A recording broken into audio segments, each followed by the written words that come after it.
इन दिनों एक फिल्म चर्चा का कारण बनी हुई है। फिल्म का नाम है कश्मीर फाइल्स, जिसे बनाया है विवेक अग्निहोत्री ने। यह फिल्म चर्चाओं में है और हम सब हॉल में बैठकर इस फिल्म को देख पा रहे हैं। लेकिन आज से कुछ साल पहले ही स्थिति ऐसी थी कि आप किसी फिल्म को अगर देखने जाते तो हो सकता है दंगाई आपके ऊपर हमला कर देते।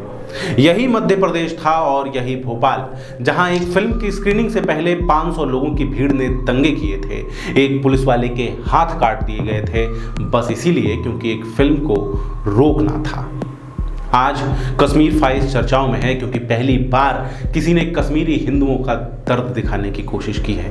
पहली बार किसी ने जिहादी मानसिकता और इस्लामिक क्रूरता को पर्दे पर सबके सामने लाकर रख दिया है।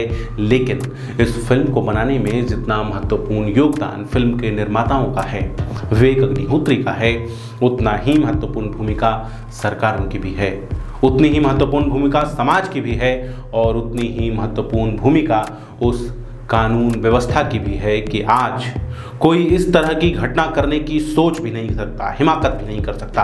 आइए कश्मीर फाइल्स के बहाने हम आपको 2001 में लेकर चलते हैं। 2001 जब भोपाल में गदर की स्क्रीनिंग रोकने के लिए दंगे किए गए थे, जब भोपाल में गदर फिल्म को रोकने के लिए तलवारें चली थीं और लिली टॉकीज पर बम फेंकने की धमकी दी गई थी।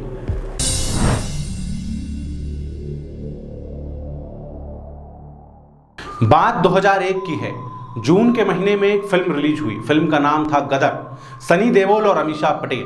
फिल्म में दिखाया क्या गया था, जब देश का बंटवारा हुआ उस समय किस तरीके से सिखों का कत्लेआम किया गया, यह इस फिल्म में बताया गया था। साथ ही फिल्म में बताई गई थी एक प्रेम कहानी जिसमें लड़का सिख था और लड़की मुसलमान। बस इसी बात की परेशानी थी कि आखिर कैसे सच्चाई दिखाई गई, आखिर कैसे हिंदू लड़के का मुस्लिम लड़की के साथ प्रेम प्रसंग दिखा दिया गया। इतनी सी बात पे कुछ लोग गुस्सा हो गए और गुस्से में उन्होंने भोपाल में दंगे कर डाले। इन दंगों के बारे में टेलीग्राफ की एक रिपोर्ट छपी थी। टेलीग्राफ की इस रिपोर्ट में लिखा है कि फिल्म की स्क्रीनिंग से पहले भोपाल यूथ कांग्रेस के नेता थे, उस समय आजकल विधायक बन के बैठे हैं, आरिफ मसूद कलेक्टर साहब से मिले और उन्होंने एक चिट्ठी दी। चिट्ठी में लिखा था कि भोपाल में किसी भी कीमत पर गदर की स्क्रीनिंग रोकी जानी चाहिए क्योंकि इससे भावनाएं हाथ हो रही हैं। अब उस समय भोपाल मध्य प्रदेश के मुख्यमंत्री दिग्विजय सिंह थे, दिग्गी राजा थे। तो जब सैया बया कोतवाल तो फिर डर काहे का। आरिफ मसूद भी अपने पूरे तैश में थे। फिल्म की स्क्रीनिंग शुरू होने वाली थी कि उससे पहले लगभग 500 लोगों की भीड़ लिली टॉकीज के बाहर पहुंच गई। इन लोगों ने काली पगड़ियां पहन रखी थीं और फिल्म के विरोध में नारे लगा रहे थे। पुलिस को लगा कि मामला संभाला जा सकता है क्योंकि शांतिपूर्ण प्रदर्शन है। लेकिन 1 बजे के करीब अचानक से वो भीड़ नमाज पढ़ने के लिए सामने की मस्जिद में चली गई। पुलिस को लगा कि विरोध प्रदर्शन यहाँ पर खत्म हो गया है, लेकिन 1:30 बजते बजते वो भीड़ लौटकर दोबारा आई। इस बार जब भीड़ लौट कर आई तो उसके हाथों में हथियार थे, तलवारें थीं, पेट्रोल बम थे और वो हिंसक नारे लगा रहे थे। देखते ही देखते भीड़ ने आसपास की जगहों पर हमला करना शुरू कर दिया। दर्जन भर से ज़्यादा गाड़ियां जला दी गई, कारों में आग लगा दिए गए, पुलिस के ऊपर भी हमला किया गया।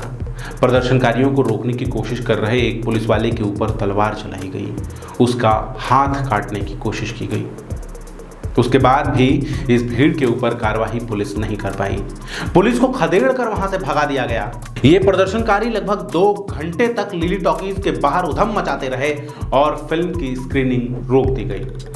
फिल्म देखने के लिए आए 800 से ज्यादा लोग सिनेमा हॉल के अंदर बंधक बनकर बैठे थे और पुलिस कुछ नहीं कर पा रही थी। ये 800 लोगों की भीड़ को नियंत्रण में लाने में पुलिस नाकामयाब रही। उसके बाद सिनेमा हॉल के अंदर बैठे लोग गुस्से के साथ बाहर आए। तब जाके कहीं इस भीड़ का सामना किया गया और ये भीड़ लिली टॉकीज के बाहर से भागी। मगर वहां से भागने से पहले भी इन्होंने एक पत्थर में लपेटकर एक चिट्ठी पुलिस वालों के सामने फेंकी। जिस चिट्ठी में लिखा था कि अगर कल फिर से लिली टॉकीज में गदर दिखाई गई तो लिली टॉकीज को बम से उड़ा दिया जाएगा। आज जब ऐशबाग में 4 आतंकवादी पकड़े जाते हैं तो मुझे लगता है आपको अंदाजा लग जाना चाहिए कि उनके बीज कहां से हैं। आज जब भोपाल में धमकियां दी जाती हैं तो आपको अंदाजा लग जाना चाहिए कि इसके बीज कहां से हैं। इस मामले के बारे में और डिटेल से जानने के लिए हमने वरिष्ठ पत्रकार रमेश शर्मा जी से बात की। वो उस समय भोपाल में रिपोर्टिंग कर रहे थे। हमने उनसे जानने की कोशिश की कि आखिर उस दौरान हुआ क्या था। देखिए, मोटे तौर पर योजनाबद्ध तरीके से एक भीड़ वहाँ पर कुछ लोग इकट्ठे हुए और कुछ लोग इकट्ठे होकर के उन्होंने उस फ़िल्म को रोकने की कोशिश की और कई तरह के उस फ़िल्म पर आरोप लगाए, क्योंकि उनको लगता था कि इस फ़िल्म के माध्यम से उनकी किसी की भावनाओं को चोट है, जबकि कुछ ऐसी बात थी नहीं उस फ़िल्म में। वो फ़िल्म पूरी तरीके से राष्ट्र और उसकी संस्कृति और उसकी सीमा की सुरक्षा या उसी दृष्टि से वो फ़िल्म बनी हुई थी। फिर उस समय प्रशासन की क्या स्थिति थी? प्रशासन का रवैया क्या था? कि उस देखिए, समय उस समय तक वो, बल्कि उसके बाद की बहुत दिनों तक प्रशासन का रवैया सदैव यथास्थिति को बना के रखना रहा। प्रशासन का रवैया ये था कि लाइन ऑर्डर ना बिगड़े, किसी भी तरीके से जो असंतुष्ट हैं, जो लोग अब कानून व्यवस्था को हाथ में ले रहे हैं, उनको समझा बुझा करके स्थिति को टालना, समझाना नहीं। यदि कोई गलत भी है और गलत बात का भी विरोध कर रहा है, तो प्रशासन उस गलत पर सख्ती से कार्रवाई नहीं करता था, वो केवल टाल करके कि हमको लाइन ऑर्डर को बचा के रखना है। ऐसी कई वक्त बात हुई थी, ये बात हुई थी, या 1992 की घटना को देखें, या उससे पहले मैं सन थोड़ा भूल रहा हूँ, ये शायद 84, 85 या 86 के आसपास की बात है, इन्हीं दिनों की, कि कमला पार्क पर उन दोनों क्रिकेट मैच चल रहा था, तो पाकिस्तान किसी बात पर जीत गया, तो उस पर से मिठाई बट गई। तो मिठाई बट गई तो कुछ लोगों ने उसका विरोध किया और तनाव पैदा हुआ। तो कहा सब लोगों ने कि भाई जिन्होंने मिठाई बांटी है उन पर कार्रवाई हो, लेकिन प्रशासन की कोशिश थी कि भाई अभी तो हम लाइन ऑर्डर को कंट्रोल करते हैं, बाद में देखेंगे, और फिर उन्होंने उन लोगों पर कभी कार्रवाई नहीं की।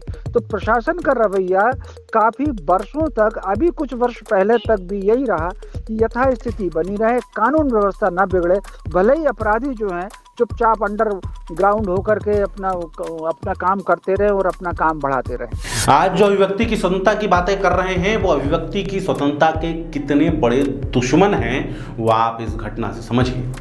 और एक बार ट्विटर खोल कर देखिए कुछ नेता कश्मीर फाइल्स के ऊपर भी आरोप लगा रहे हैं। कहा जा रहा है कि प्रोपेगेंडा फिल्म है, कहा जा रहा है कि झूठ बताया जा रहा है, नफरत बढ़ाई जा रही है। भाई साहब, अगर सच्चाई बताने से नफरत बढ़ती है तो ऐसी नफरत बढ़ ही जानी चाहिए। सच्चाई छुपा के भाईचारा बढ़ाना ये कोई अच्छी बात भी नहीं है। और वैसे भी सच्चाई छुपा के प्रेम करना तो इनके टैक्टिक्स का हिस्सा है, रणनीति का हिस्सा है। तो सच्चाई छुपाना बंद कीजिए, सच्चाई को सामने आने दीजिए। और कश्मीर फाइल्स को भारत की जनता ने जिस प्रकार का समर्थन दिया है, वो ये बता रहा है कि अब जनता भी झूठ से तंग आ चुकी है। वो भी सच्चाई जानना चाहती है, वो भी सच्चाई सुनना चाहती है, और जो कोई सच्चाई बताएगा उसे समाज खुले बाहों से स्वीकार करेगा। अगर आपको हमारा ये वीडियो अच्छा लगा तो हमारे चैनल को सब्सक्राइब जरूर कीजिए। साथ ही बाकी सोशल मीडिया प्लेटफॉर्म्स पर भी आप हमें फॉलो कर सकते हैं। आपका सहयोग ही हमें प्रेरणा देता है, आपका सहयोग ही हमें और कंटेंट आपके सामने लेकर आने की ताकत देता है। आपका बहुत बहुत धन्यवाद।